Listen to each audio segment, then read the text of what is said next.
Hello, and welcome to a completely normal episode for once of the 100 Girlfriends Who Really Love You. We begin with the research team up in the Arctic studying the heat coming off of the sun, or something. I don't know. Do I look like a scientist? All I know is that anytime I see researchers in a frozen wasteland, I immediately think of The Thing and Strange Journey. And oh boy, we actually have an acknowledgement of how much time has passed. You see, episode 16 had the cherry blossoms out of season. Yeah, that's the actual reasoning. Fourth wall be damned. However, this is slightly changed from the manga, as in there the lead researcher says it was 30 chapters after the first when the cherry blossoms were blooming. And we've got more continuity, as Rentero's still bald after the last episode.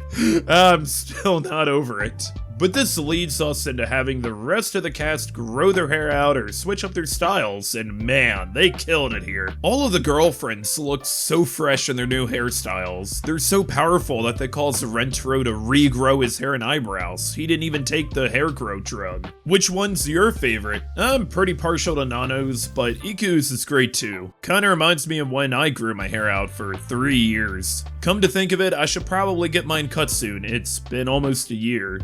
Anyways, Ahuri thought it would be fun to combine things with the hair manipulation drug that Nana used way back in season 1. But unfortunately, that just activates a Love Deluxe, and now Ahuri's becoming an Avengers level threat. Assemble! Rentero saves Mei from being wrangled, and in the process sprains his ankle like he was fighting the female titan, which puts everyone in a bind because now Rentero can't really walk or run on his own. While escaping, Hakuri mentions that her mother's hair is focused on constricting anything cute in order to enact her tentacle porn fantasies. And in the manga, we actually see Hakuri thinking just that when she takes a drug. But the hair manages to catch up and Kurumi shoves the others out of the way, leading her to be the first one captured by Hakuri. Everyone's running through the halls, alerting the vice principal, who I believe hasn't shown up yet this season, and immediately dies. Kusuri gets got next, followed by Hakuri, who manages to hold on for a while because Karine almost ripped her arm off. When they get outside the school, you gotta appreciate the references in this anime to other series. Akagi is mentioned in the very beginning, but 2 other harem classics get brought up too, with To Love Ru getting a shout out, and the episode title is a direct reference to The World God Only Knows. There's another panel in the manga about how the artist Nozawa wanted to draw a scene like this, and the characters once again blaming Nakamura, the author, for including it. In the manga, there's a running joke of the characters all praising the artist but hating the author, and it's most likely a reference to how Nozawa used to make spicier manga, if you get my drift. Her previous series before 100 Girlfriends was Egichi-kun Doesn't Miss a Thing, and she's also created a few... well, if you're interested in what else she's made, here you go. They run out of the car to escape, and I'm sorry for constantly interrupting myself, but here's a quick cultural lesson. The Crunchyroll subs translate what Karine said to, the car would be attacked if it was a cringe-mobile. That's just a translation choice. She actually refers to it if it was an itasha, which is a Japanese word for something cringeworthy. But itasha is more commonly used to describe any cars that are decked out with anime girl decals or paint. In other words, cars that are awesome. They're not able to leave yet because we've got 5 of them all crowded in the back seat.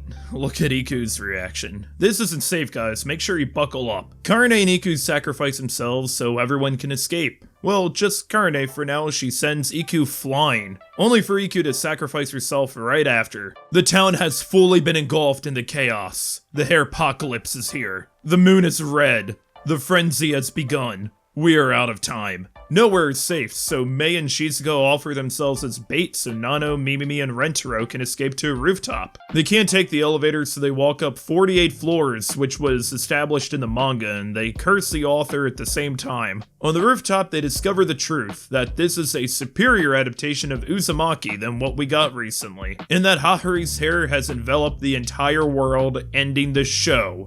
Again. Also, this is where the chapters break in the manga, and Nakamura and Nozawa straight up say to look forward to their future projects, with an additional note that it's just the first chapter of the 6th volume. Show isn't over yet, we've still got some runtime, so the newbie idol shows up again, only to be captured by Hahuri's hair on camera. There's also another cameo from the Guerrilla Syndicate in the manga too, with the leader's boyfriend being captured first by the hair. Speaking of which, they're still under attack. The hair is caught up to the rooftop, and Mimimi and Nano are prepared to fight it off. Nano brings out dual razor blades like she's fighting the female titan. Mimimi brings out dual hairbrushes that of course she just happened to have on her, and damn, this shot goes hard. Much of their fight scene is anime original, including Mimimi being super flustered by Nano's compliments. The two are still captured, and when all is looking lost, Mei and Shizuka show up looking badass in a helicopter. Mei is a helicopter because Hatori just bought one on a whim in case Rentaro ever went to an open-air onsen. And yes, Mei knows how to fly one with her eyes closed. She's truly built different. He climbs on board because Nano and Mimimi know that it's Rentaro that has to go on. They know it. Not Nano, not Mimimi, you. He climbs aboard the helicopter as they reach the eye of the storm. The apex of the end of the world. Rentaro jumps out of a freaking helicopter without a parachute like he's fighting the female titan. Because he saw earlier Hatori's hair didn't let Kurumi fall and take damage. Nobody's gotten hurt.